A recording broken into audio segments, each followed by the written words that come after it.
Pois bem, ontem, 22 de janeiro de 2023, foi assassinado o trabalhador Francisco Alves Silva, de 48 anos. Ele era motorista do sistema de transporte público de São Luís do Maranhão.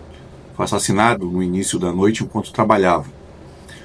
Após dois bandidos assaltarem o ônibus que ele conduzia, antes de descerem, eles fizeram disparos contra a cabeça dele. Tudo indica que Francisco Alves foi assassinado por pura e simples maldade. Só que é muito provável que a morte desse trabalhador brasileiro não ultrapasse o noticiário do dia. Isso porque Francisco é inútil. Ele era apenas um negro trabalhador.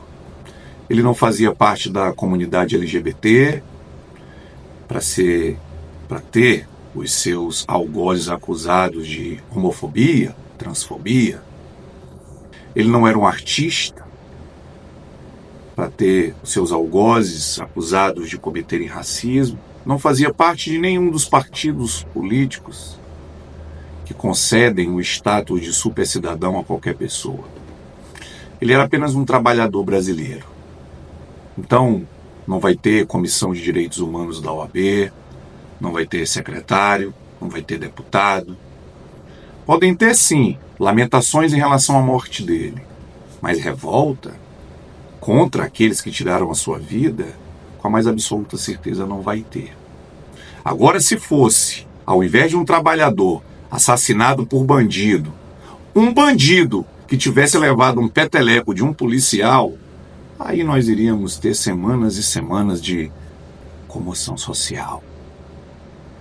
Até mesmo o próprio sindicato dos rodoviários está fazendo uma paralisaçãozinha como forma de apaziguar a situação.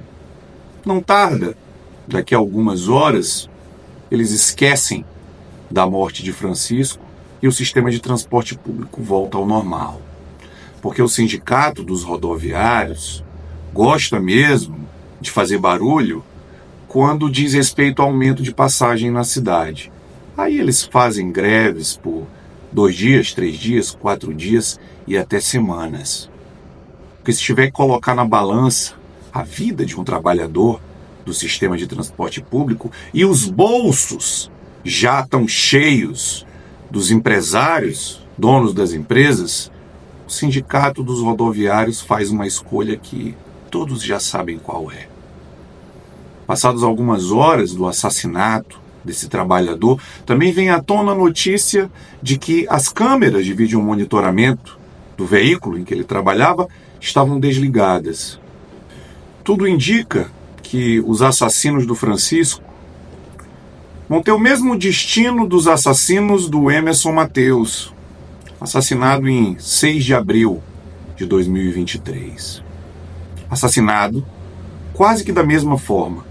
Ele voltava para casa após a comemoração do seu aniversário, quando o ônibus em que se encontrava foi assaltado, e ele simplesmente relatou aos criminosos que morava no bairro errado, morava no bairro de uma facção rival. Eles não sabiam se o Emerson tinha envolvimento com facção ou não, se era inimigo ou não, mas mataram o rapaz por morar no bairro errado.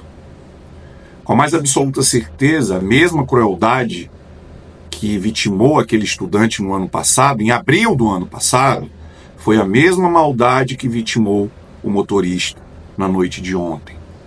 Mas com a mais absoluta certeza também não esperem nenhum tipo de comoção em relação ao sistema de segurança pública. Porque esse tipo de acontecimento vem se tornando frequente nos últimos 8 anos, quando o Estado começou a ser governado pelo PCdoB. E a gente bem sabe que só é culpa do sistema de segurança pública, só é culpa da incompetência dos governantes quando é um Bolsonaro, quando é uma Roseana, quando é um Tarcísio ou um Zé Sarney. Quando é alguém do PCdoB, do PT ou de um partido de esquerda, é tudo obra do acaso, sem nenhum tipo de nota de repúdio ou acusação de genocídio. Porque o que acontece hoje dentro do transporte coletivo de São Luís do Maranhão é um genocídio. E o pior genocídio possível de estudantes, de trabalhadores, de jovens negros, de adultos negros, que se também fossem brancos, também teríamos a mesma tragédia. Mas é como eu falei no começo do vídeo, pobre Francisco não era traficante, não era artista e nem militante. Muito provavelmente, assim como aconteceu com o Emerson, daqui a alguns dias ninguém vai lembrar do que aconteceu com ele. Ninguém tirando esse que vos fala. Porque enquanto eu for jornalista, todas as vezes que eu tiver oportunidade, eu vou lembrar do que acontece com os Franciscos e com os Emersons, dentro desse matadouro que se transformou o transporte público em São Luís do Maranhão. Se você gostou do meu vídeo, é muito importante que você me siga nas redes sociais. Curta, compartilhe, passe para frente. Porque a sua audiência é a melhor recompensa que o meu trabalho pode ter.